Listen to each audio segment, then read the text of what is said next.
5 years we'd been married. I was killing it at work, climbing the corporate ladder and making a name for myself. Every morning without fail, I'd hit the gym before heading to the office. Fitness was my religion. I took pride in staying in shape, keeping my body honed and ready for anything life threw at me. Emma used to joke that my jawline could cut glass. I'd laugh it off, but I'd be lying if I said I didn't enjoy the attention my appearance got me. Not that I ever acted on it. I was committed to Emma, plain and simple. But over time, things changed. Emma stopped coming to the gym with me. She'd sleep in while I went for my morning run. Slowly but surely she put on weight, growing soft where she used to be toned. I tried not to let it bother me, but I couldn't help noticing how she'd given up on taking care of herself. While I was pushing myself harder every day, Emma seemed content to just exist. She'd come home from her accounting job, flop on the couch, and that was it. No ambition, no drive, just the same old routine, day in and day out. I tried to motivate her, to get her excited about life again, but she'd just shrug and say this was married life, as if settling into mediocrity was somehow inevitable. When Jenna came back into Emma's life, it was like everything we built together started spiraling out of control. A careless breeze and boom, shit hit the fan, all because of some vague promises of freedom. Jenna had always been wild, knew how to get attention, knew how to make people feel like they were missing out. But it wasn't until she really dug her claws into Emma that things began to fundamentally crack. I didn't like her. Never had. When I first met Jenna at our wedding, she caused drama over some trivial nonsense, something about the seating arrangement. Made it a whole ordeal just to steal the spotlight for 5 seconds. But fine, whatever, I wrote her off as one of those naturally attention-seeking people. You know, no big deal since I didn't have to see her much. Until she showed up more and more after her divorce, would brag endlessly about how liberating it was to shed her marriage like a snakeskin. Michael, you wouldn't believe how much fun I'm having now, she'd laugh in that condescending way of hers, flicking her back, making sure her necklace caught the light or something. As if I gave a shit, she'd throw these little digs about monogamy, sneaking glances at Emma the entire time, subtle but somehow loud as hell.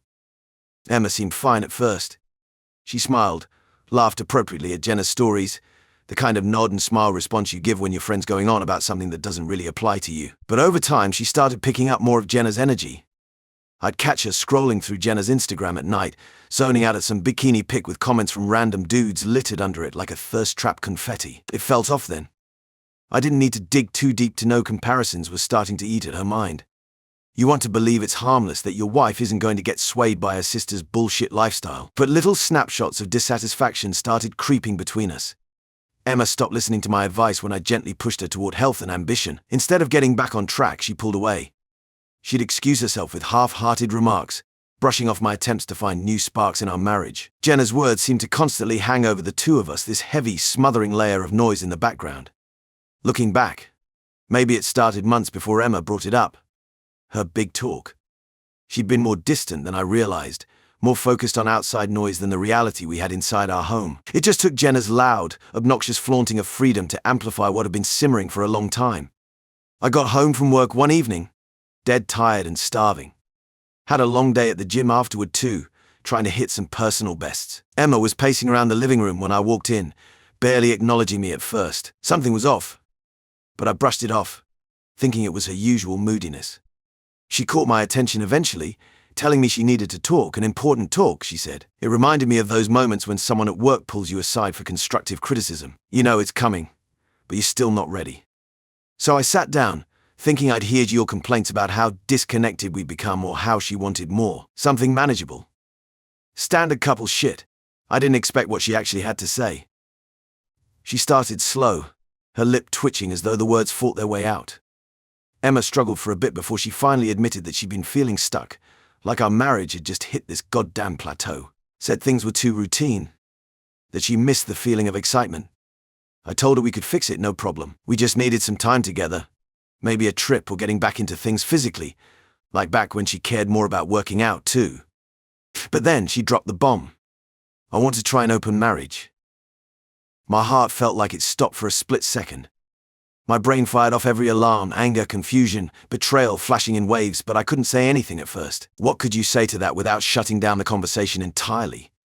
Emma sat there doing that thing people do when they nervously toy with their wedding ring, and her eyes would dart over to me like she expected me to either explode or just comply, like those were the only two possible outcomes.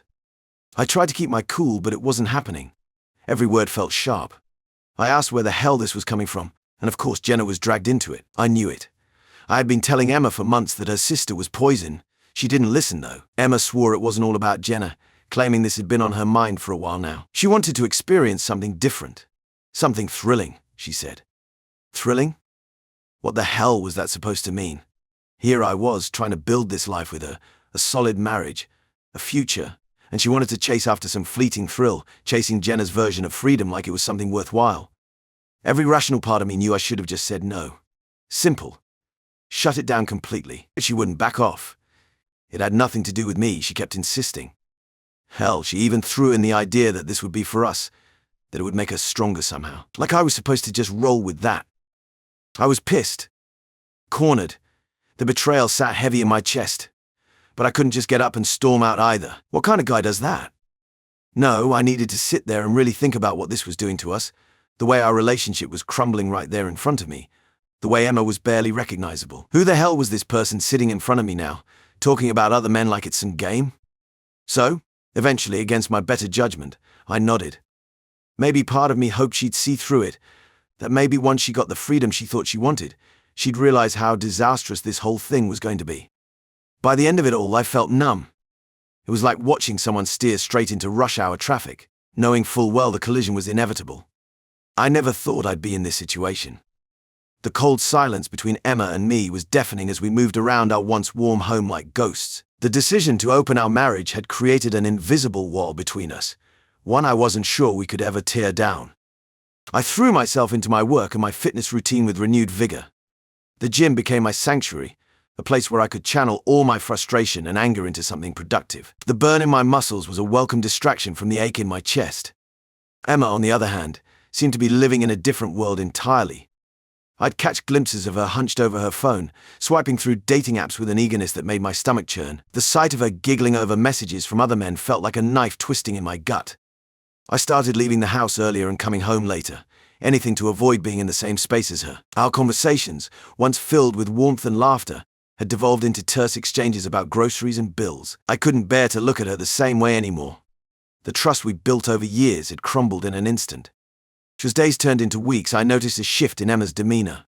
The initial excitement in her eyes began to dim, replaced by a look of frustration and disappointment. I overheard snippets of her conversations with Jenna, complaints about how hard it was to find anyone worthwhile. Part of me felt a twisted sense of satisfaction, but mostly, I just felt hollow.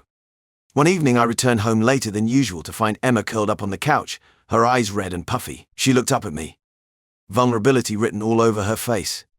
For a moment I felt a flicker of our old connection, an urge to comfort her. But then I remembered why we were in this mess, and my heart hardened again.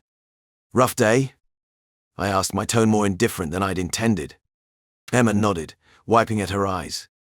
It's not what I thought it would be, she mumbled. I shrugged, hanging up my jacket. What did you expect? The words came out cold, each syllable dripping with barely concealed resentment. She flinched at my tone, and I felt a pang of guilt, but it was quickly overshadowed by the memory of her excited face as she proposed this whole arrangement. I grabbed a protein shake from the fridge and headed to our home gym, leaving her alone with her thoughts. As I lifted weights, pushing my body to its limits, I couldn't help but think about how things had changed. Emma used to join me for workouts, both of us encouraging each other. Now, she barely left the couch some days, lost in her phone and her disappointment.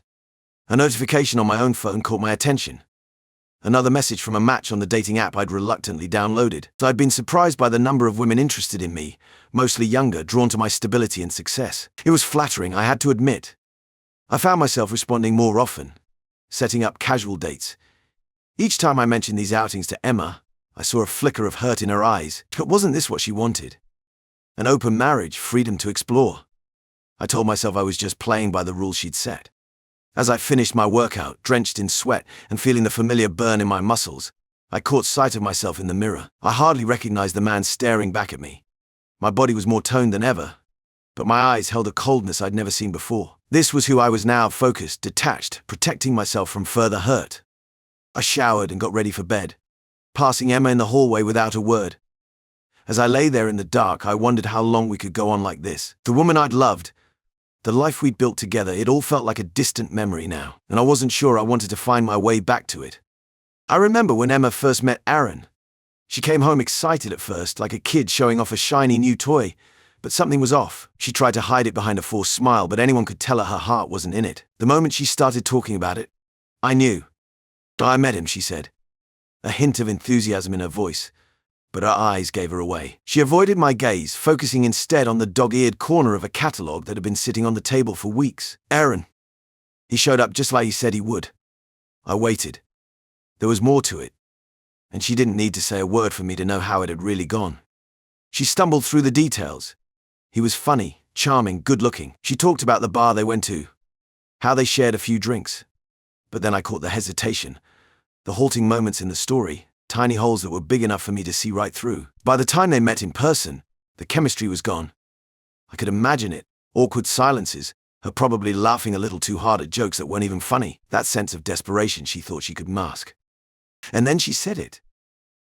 Afterward, he didn't text me back. That was when her voice cracked, just for a second, but I heard it. She felt discarded, used. I didn't blame her for that, but at the same time I wasn't surprised. This was never going to end well for her. Not in the way she foolishly thought it would.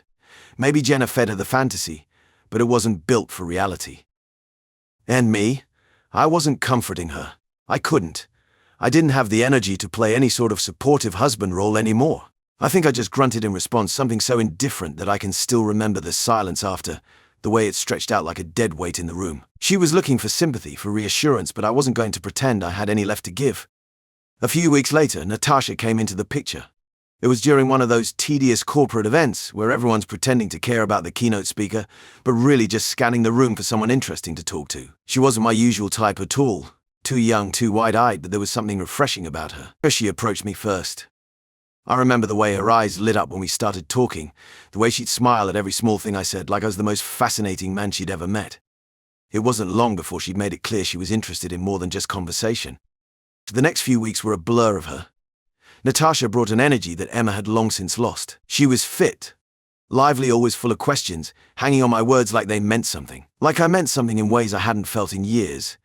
It was intoxicating, if I'm being honest. She wasn't like Jenna, who threw chaos into the world for fun, or Aaron, who had ghosted Emma without a second thought. Natasha was genuine, and for the first time in a long time I started feeling like I was worth being admired again.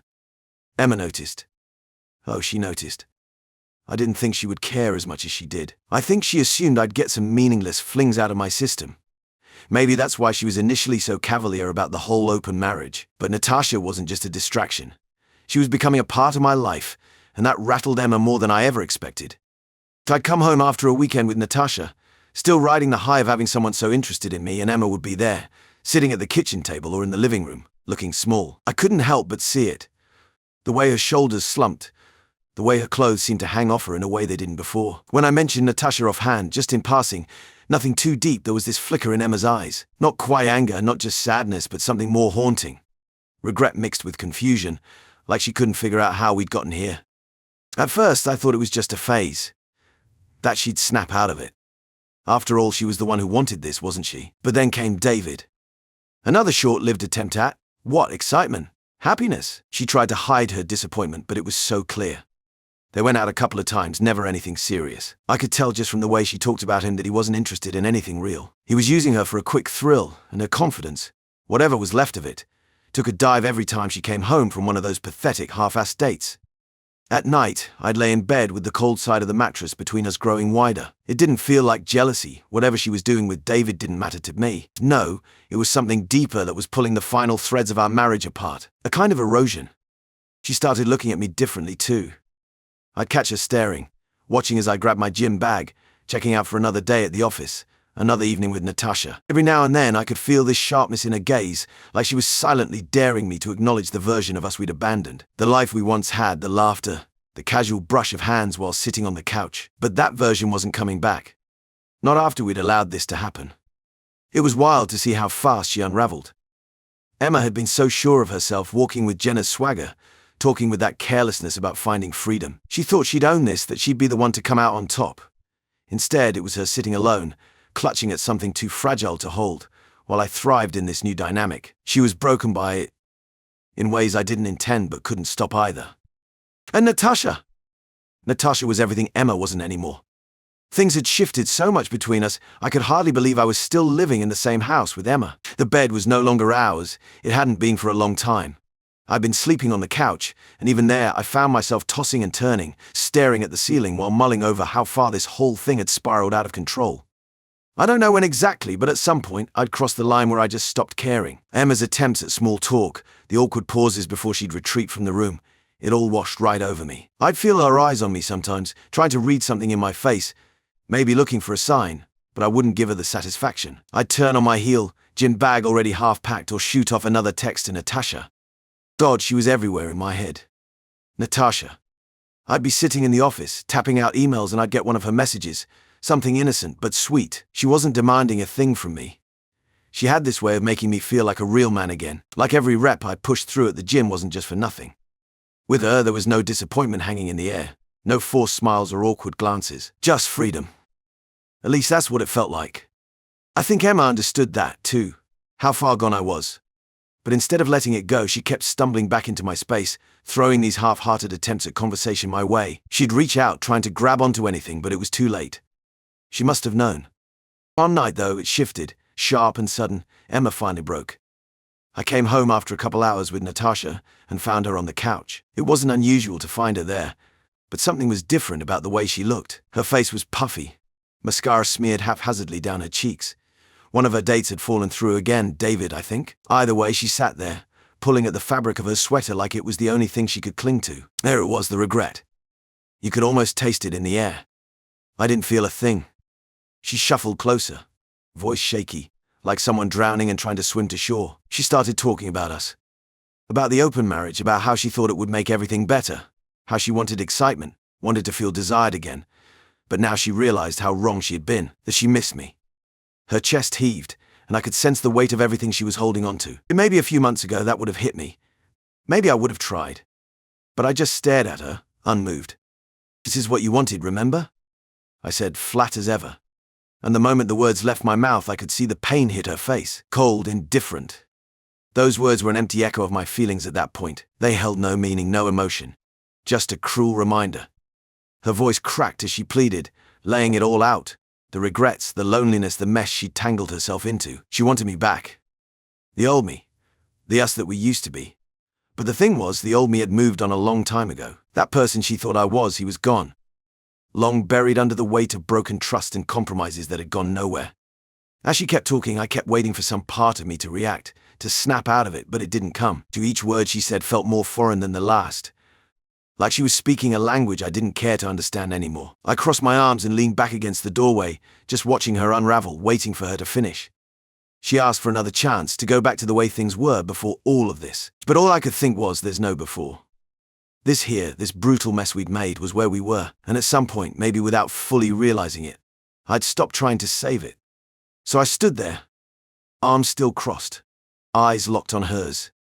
"So I'm done," I said, plain and simple. The words fell heavy between us.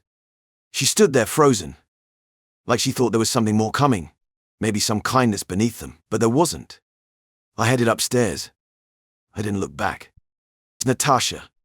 That's where things felt alive. Every time I was with her, it was like I could breathe again. The weight that had been pressing down on me for months with Emma wasn't even a memory when I was with Natasha. We'd laugh, joke around, actually listen, and she wasn't trying to change me or mold me into someone else. I was enough. She was kind of like the light at the end of the tunnel, corny maybe, but accurate. She was real. There wasn't any underlying resentment or uncertainty with her. Being with Natasha felt simple in the best way. So I don't know when it hit me that I didn't feel anything toward Emma anymore. I wasn't even mad. The hurt had been replaced with a weird sense of indifference that I couldn't shake. I mean, logically, I knew we shared years of history, a home. There'd been love at some point, but none of it mattered anymore. The cold glances, the hollow conversations, the space between us in the house. That was all we had left. And while Emma seemed lost in a cycle of self-made regret, I'd found something else, something better. I didn't feel guilty about it, and that's when I realized how far I'd drifted. Few days went by. I stared at the divorce papers in my hand, feeling a strange sense of relief wash over me. The weight I'd been carrying for months seemed to lift off my shoulders. I looked up at Emma, her eyes already brimming with tears. I knew what was coming. "Michael, please, we can fix this," she pleaded, her voice cracking. I shook my head. "There's nothing to fix, Emma. This is what you wanted. Remember?" Her face crumpled. I was wrong. I made a mistake. Please give me another chance. I'll end the open marriage. I'll be the wife I used to be. I felt nothing as I watched her break down. The love I once had for her had been replaced by indifference. You're the one who wanted this, I said coldly. Now live with it. So without another word, I turned and walked out of the house.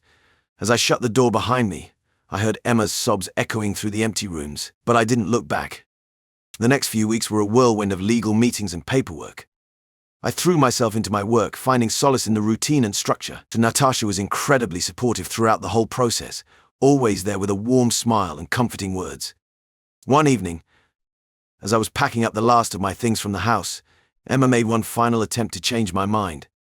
Michael, please, she begged, her eyes red and puffy from crying. We can start over. I'll do anything. So I looked at her. Really looked at her for the first time in months. She had lost weight, her hair was unkempt, and there were dark circles under her eyes. For a brief moment I felt a pang of pity, but it quickly faded. It's too late, Emma, I said firmly. I've moved on, I'm happy with Natasha. Her face crumpled at the mention of Natasha's name. But what about our history? Our memories? I sighed, feeling tired of the conversation. Those aren't enough anymore. You destroyed everything we had when you pushed for this open marriage. I can't go back to how things were. As I drove away from our old house for the last time, I felt a strange mix of emotions. There was sadness for what we had lost, but also excitement for the future ahead with Natasha. The divorce was finalized quicker than I expected. Emma didn't contest anything, probably hoping her compliance would change my mind. It didn't. Natasha and I celebrated the end of my marriage with a quiet dinner at her apartment. As we sat on her balcony, sipping wine and watching the sunset, I felt truly at peace for the first time in years. How are you feeling? Natasha asked, her hand warm in mine. So I smiled, genuinely happy. Free, I replied, and excited for our future together. She beamed at me, her eyes sparkling. I love you, Michael. I love you too, I said, meaning it with every fiber of my being. As the weeks turned into months, Natasha and I grew closer. We started talking about moving in together, maybe even getting married someday. The future I'd once envisioned with Emma now seemed like a distant, hazy memory. I heard through mutual friends that Emma wasn't doing well.